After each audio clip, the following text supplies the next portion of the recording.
돈도 안 내면서 밥 달라고 찡찡대더니 이제 가게에 불을 지르겠다고 협박하는 고객이 있다고 한다면 믿으시겠나요? 인니가 하는 행태가 이와 다를 바 없습니다. 카이에서 인도네시아가 분담금을 다 내지 않으면 절대로 시제기를 넘겨줄 수 없다고 단호하게 밝히자 KF21로 확 꿈꾸던 인니에서 당황해 예상 밖의 행위에 나섰습니다. 바로 KF21의 소재 공급을 차단한 것인데요. 거기에 그치지 않고 한국도 참가하는 연합훈련에 북한군을 초청하는 어처구니 없는 짓까지 저지르며 한국을 도발하고 나섰습니다. 그런데 한국 기술진들이 더 이상 금속이 필요하지 않은 신소재를 개발해내 인도네시아의 방해가 헛수고가 돼버렸다고 하는데요. 이번에 KF21에 도입된 신기술은 미국 최강의 전투기 F-22에 적용된 것과 동등한 수준의 기술이라고 합니다. KF-21 보라매가 완전히 새로운 차원의 전투기로 재탄생한다는 소식 자세히 알아보도록 하겠습니다. 지난 21일 인도네시아 정부는 내년 6월부터 인도네시아에서 채굴되는 보크사이트의 수출을 전면 금지하겠다고 발표했습니다. 조코위 대통령은 성명을 통해 국내 보크사이트 가공, 정제 산업을 장려하기 위해 내년 6월부터 보크사이트 원광 수출을 금지할 것이라고 밝혔습니다. 보크사이트는 알루미늄의 원료가 되는 광물인데요. 인도네시아는 보크사이트 매장량 5위의 국가로 수출의 기준으로는 세계 2위에 올라있을 만큼 많은 양의 보크사이트를 수출하고 있습니다. 알루미늄은 첨단 산업 구조를 뒷받침하는 현대 문명에 있어 절대 없어서는 안 될 금속 중 하나입니다. 특히 알루미늄 합금은 가벼우면서도 높은 강도를 가지고 있어 항공기 동체의 주 재료로 사용되고 있죠. 이는 우리가 만들고 있는 국산 전투기 KF-21 보라매 역시 마찬가지입니다. 즉 인도네시아는 KF-21을 받을 수 없게 되자 한국이 생산하는 걸 막겠다고 알루미늄 원자재 수출을 금지시켜버린 것이죠. 하지만 이는 인도네시아의 치명적인 자충수가 될 것으로 보입니다. 인도네시아 낙후된 산업구조상 자원 수출이 전체 GDP의 상당 부분을 차지하고 있습니다. 조코위 대통령은 인도네시아에서 채굴된 보크사이트가 국내에서 소비되지 않고 전량 수출되어 인도네시아 산업 발전을 지체시키고 있기 때문에 수출 금지 조치를 내렸다고 밝혔는데요. 이유는 그럴듯하지만 인도네시아의 뜻대로 돌아가게 될 것 같진 않습니다. 인도네시아는 국내 산업 활성화를 위해 2020년부터 니켈 수출 금지 조치를 유지하고 있는데요. 이러한 조치는 실제로 효과가 있어 해외 기업들이 인도네시아에서 니켈 산업 투자를 늘렸고 이후 니켈을 제품 형태로만 수출하여 수출액도 20배가 넘게 늘어났습니다. 하지만 알루미늄은 니켈과는 전혀 경우가 다른데요. 니켈은 채굴되는 곳이 매우 적고 채굴 과정에서 심각한 환경오염이 발생하기에 기존 니켈 생산국에서 울며 겨자 먹기로 구입할 수밖에 없었습니다. 하지만 알루미늄은 지구의 지각 구성 원소 가운데 철보다 많을 정도로 흔한 금속입니다. 즉 알루미늄에 있어서는 인도네시아의 대체재가 얼마든지 있다는 것이죠. 거기에 현재 인도네시아 국내의 보크사이트 재련소가 2기에 불과해 인도네시아가 원하는 알루미늄 산업 기반이 마련될 쯤이면 기존 고객들은 이미 새로운 거래처를 찾아낸 지 오래일 것입니다.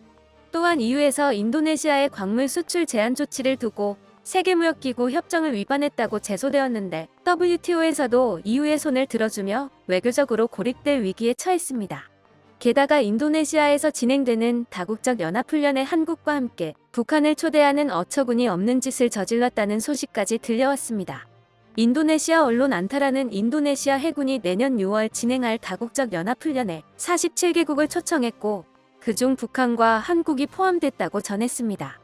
인도네시아 대니 프라섹트 제독은 북한과 한국을 같이 초청한다면서 비록 한국과 북한의 갈등이 심하지만 아직 어떤 문제에도 직면하지 않았다고 말해 어이를 상실하게 만들었습니다. 군사 무기들이 공개될 연합훈련에 적성국을 초청하는 행위는 명백히 한국에 대한 도발 행위라고 할 수 있습니다. 인도네시아가 자신들이 뭐라도 된 것 마냥 설치는 모습이 가소롭기 그지없어 보이는데요. 막상 한국은 인도네시아의 보크사이트 수출 통제에 거의 타격을 받지 않을 것으로 예측되고 있습니다. 이미 중국과 일본을 통해 원자재 수입을 한 곳에 의존하는 것은 위험하다는 걸 깨달은 한국은 원자재 수입 창구를 다변화하는 데 많은 노력을 기울여 왔습니다. 덕분에 인도네시아가 지금 당장 한국으로 향하는 보크사이트 수출을 끊는다고 해도 부족한 물량을 보충하는 데 그렇게 많은 시간과 노력이 들지 않을 것으로 보입니다. 게다가 카이에서는 KF21의 주재료로 알루미늄이 아닌 신소재를 적용하고 비중을 늘려나갈 계획을 세우고 있어 인도네시아의 방해는 혼자만의 삽질에 그치게 될 것으로 보이는데요. 카이에서는 탄소섬유 복합재 신기술을 통해 KF21의 동체, 주익 등 대형 부품을 금속재가 아닌 복합재로 제작하여 더욱 가볍고 튼튼하면서도 레이더 피탄율이 낮은 궁극의 스텔스기에 다가서기 위해 연구 개발을 진행 중입니다. 복합 소재는 비금속 소재이면서도 강철의 수배에 달하는 강성과 가벼운 무게, 레이더파에 대해 낮은 반사율을 가지고 있어 알루미늄 합금을 대체할 차세대 항공 소재로 각광받고 있습니다. 미국의 4세대 전투기 F-16은 복합재 사용 비율이 10%에 불과했지만 F-22는 26%, F-35는 40%에 육박하고 있습니다. 우리나라는 T-50 고등훈련기에 복합재 소재를 적용하는 과정을 통해 항공 복합재, 설계 및 성형 기술을 획득하는 데 성공했습니다. 이를 통해 현재 KF-21의 복합재 비율은 20%를 목전에 두고 있으며 복합재 소재 개발은 미국 F-35 전투기에 적용되는 것과 동등한 수준에 도달했다고 합니다. 잘못한 놈이 성낸다고 지금 인도네시아가 하는 꼴이 딱 그렇습니다. KF-X 사업이 가장 힘들던 시기에 뒤통수를 때려놓고는 사업 협력이 이루어지지 않는 이유를 한국에서 찾고 있는데요. 인도네시아가 간을 보는 사이 새로운 파트너들이 한국과 함께하기를 원하고 있습니다.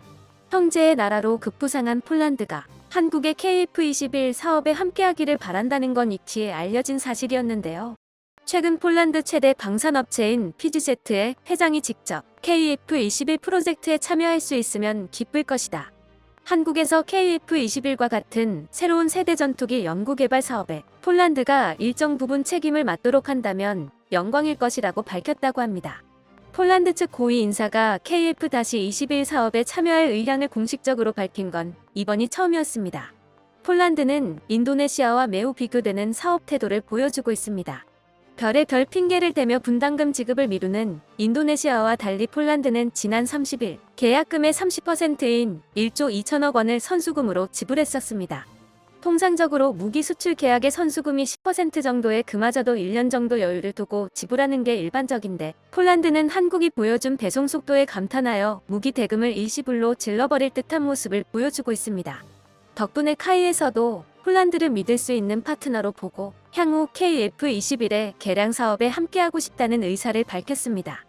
뿐만 아니라 원조 형제의 나라 튀르키예에서도 KF-X 사업에 동참하고 싶다는 뜻을 밝혀왔다고 하는데요. 튀르키예의 항공우주기술 회사인 SDT 스페이스 앤 디펜스 테크놀로지에서 KF-21의 양산 과정에 동참하겠다는 의사를 밝혀왔습니다. SDT에서는 KF-21에 내장된 시뮬레이션 데이터 링크 체계를 공급하고 있는데요. LIG 넥스원에서 SDT를 하청업체로 계약을 맺었고 향후 양산 프로젝트에 참여하게 되었다고 합니다. 우리나라가 차세대 전투기를 독자 개발한다는 소식에 튀르키예에서도 5세대 전투기를 개발한다는 소식이 전해드렸었는데요.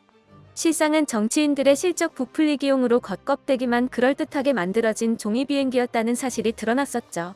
SDT 역시 튀르키예 TFX 사업의 핵심 협력 업체였는데 본국의 프로젝트에 이미 가망이 없다는 걸 깨닫고 빠르게 한국으로 줄을 갈아타려 시도하고 있는 것 같습니다.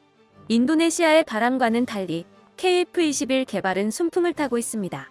얼마 전에는 KF-21 시제기가 시속 1000km의 암속으로 비행했다는 소식까지 들려왔습니다.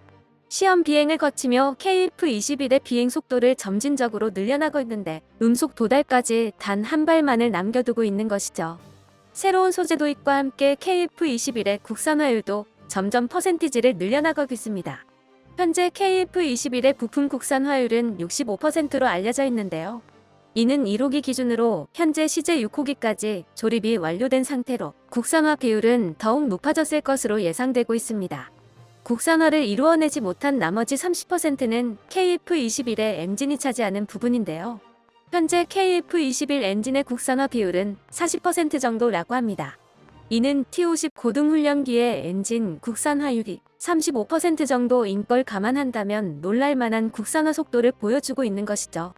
이러한 엔진 국산화 비율까지 포함시킨다면 KF-21의 국산화 비율은 90%에 육박할 것으로 추정되고 있습니다.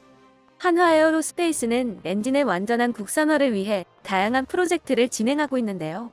다양한 무인기용 엔진 개발을 통해 고도의 항공 엔진 개발을 위한 노하우를 쌓는 중이며 KF-21 보라매에 탑재된 APU 고조 동력 장치 엔진을 독자 개발해 현재 비행 시험을 진행 중이라고 합니다. 항공기 엔진 독자 개발은 향후 우리나라 항공산업 발전에도 큰 도움이 될 수 있기에 최근 공개된 국가전략기술 육성 방안에서도 첨단 항공 가스터빈 엔진 부품이 포함되어 정부 차원에서 엔진 개발을 독려하고 있는 상황입니다. 인도네시아의 이 같은 행태가 한국보다는 자국에 치명적인 해가 된다는 사실을 언제쯤 깨달을지 모르겠습니다. 결국 질질 끌수록 손해를 보는 건 인도네시아이니 우리는 마음 편히 먹고 비상할 보라매를 기다리기만 하면 될 것 같네요.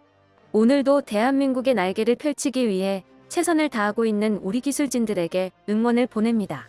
끝까지 시청해주셔서 감사합니다. 도움이 되셨다면 좋아요를, 다른 이야기도 궁금하시면 구독을 눌러주세요.